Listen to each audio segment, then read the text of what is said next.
Well, hello and welcome back to The Forgotten. A look at interesting games that no one really talks about anymore. Today we're having a look at Wild Tangent's Fate. Fate can essentially be thought of as essentially Torchlight Zero, the work of one Travis Baldree, who went on to Flagship with Mythos and later on to Renown Games with Torchlight. And a lot of really what is the soul of Torchlight can really be found here in Fate. So we've got a couple of randomly generated quests here, straight up action RPG. Randomly generated dungeons, randomly generated quests, loot, all that good stuff. Let's see here. So, got to find a buckler on level 6. Got to find a staff on level 7. We need to find Swordbreaker the Lizard Man on level 8. And get a totally sick crossbows. Let's do that. We're already on level 6, so let's jump on down. So, like any classic action RPG, break all of the things. Oh, here's our stairs, so we might just do that, I think. Let's jump down. I tend to think of Fate as the game that really kicked off what we generally call the post-Diablo 2 era of the action RPG.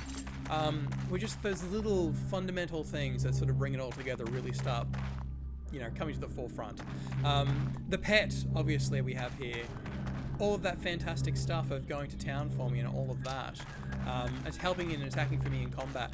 Walking over gold to pick it up, like an elemental thing. Will you tempt fate? Hell yeah, we will. So here we've got a random magic anvil, and we've already got Imrok's rod, healthy short sword of strength. So either break it or embetter it. Fate has favored you. Huzzah! We now have sockets on it. Goody. Alright. So we're trying to find some form of lizard man. Take that, rat man. Now Fate isn't, well, is largely forgotten because it sort of has been regulated to Wild Tangent's sort of free-to-play games portal, and it's not really as surfaced as it is on, you know, more core gamer destinations, which is unfortunate. But then again, something like Torchlight is a considerable step up, but that's not to say that original Fate didn't have its charms. Released back in 2005. Around 2005 we were talking about what? Our Divine Divinities and our Sacred Twos. That sort of went deeper and broader, but not necessarily to any degree of expertise. Fate sort of just regaled back to Diablo 1 and just a solid dungeon crawling experience. There's no classes to speak of in Fate. It's really a matter of building how you like. While we have the essential strength, dex, vit, and mag, the way that active skills and passive skills really play into it is that whenever you level up, let's resume game. You're adding to one of these passives here, which are exactly that. Better at swords, better at magic, so on and so forth. Your pet is fleeing. Active skills come in the form of these spells that we get later on. Here we've got Identify, so I don't need that friggin' book in my inventory all the time, and a moderate heal. And of course, if you're speccing yourself as more of a magic user, you'll be filling that out with, you know, the standard fireball sort of action. So, well, we've got our stairs down. That's a good sign. Let's just check. He's on level 8. Let's just roll on down.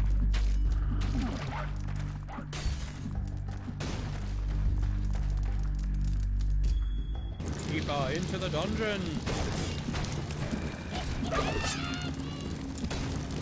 Deep pockets.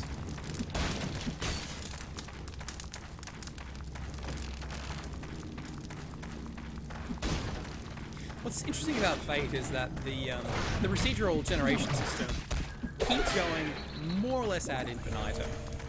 I think I read somewhere there's a maximum of around 2 million levels, and so that will eventually get up to 2 million. I know when I was playing this back in the day, we got to, oh, probably in the hundreds or so before it sort of gets patently ridiculous. Your pet is fleeing. But the game is, particularly late game, gets kind of deliciously broken its own way with, Will you tempt fate? huzzah! Just what we needed for our newly socketed short sword. Here we have fishing, another one of those little torchlight niceties that would go on. 10% attack bonus. Nummies! So we'll grab that.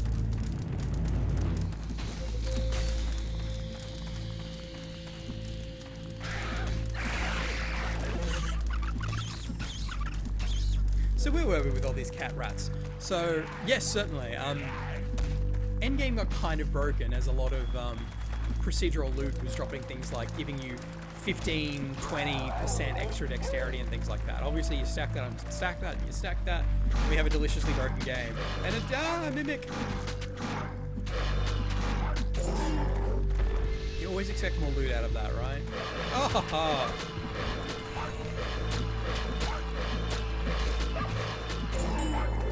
Hack, whack, whack.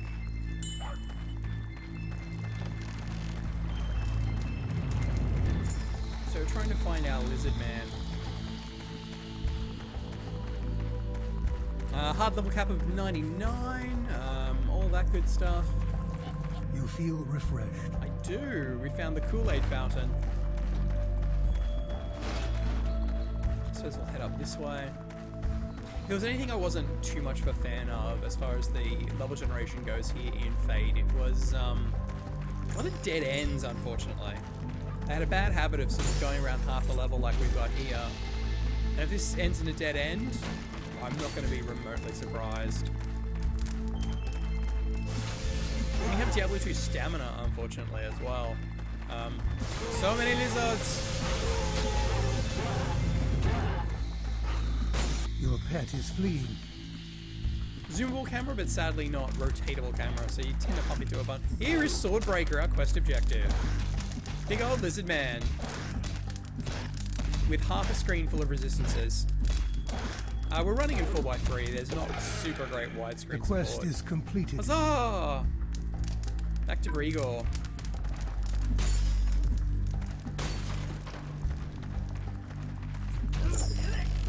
Your pet is fleeing. Getting slimed here.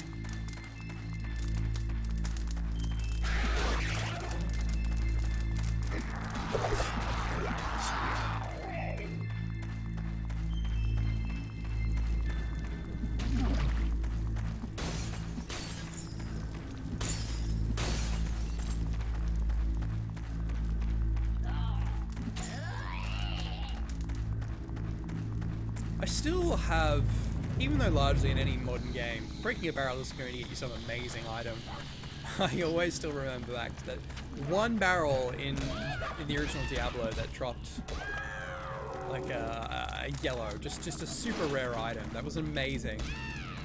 And so because of that single success story, I've always maintained to, you should probably break all of the things. Use my fancy magic spell and not so much. Oh, we've got Identify glued up. Let's change that over to that. I'm not much of a mage is the way I'm built, so that cost a crap load of mana. Good in a pinch. Like an episode of Hoarders around here with all these crates. So what have we got? Looks like we'll link down on the bottom left. I hope. And descend down. Head back to town and head back our reward. We probably all these goodies we should probably send back to the pet too. There you go, buddy. Ooh, a fish. We'll do that. Yes! How much of Torchlight are you seeing here? Your pet has been transformed. Now we have a spider!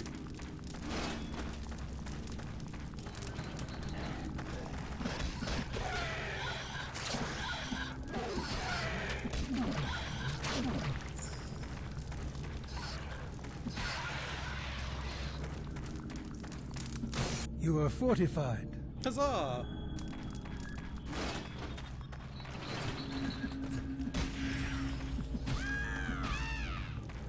Alright, there we go. Stairs down. But we won't jump into the stairs, because what we'll do is we'll head back to town. One of the little niggling things of Fate that I remember to this day is that if you enter a map, you're not going to actually get quests for that map. So, You kind of want to run back down, hand everything back in. Let's see. Zombie's got nothing for me, sadly.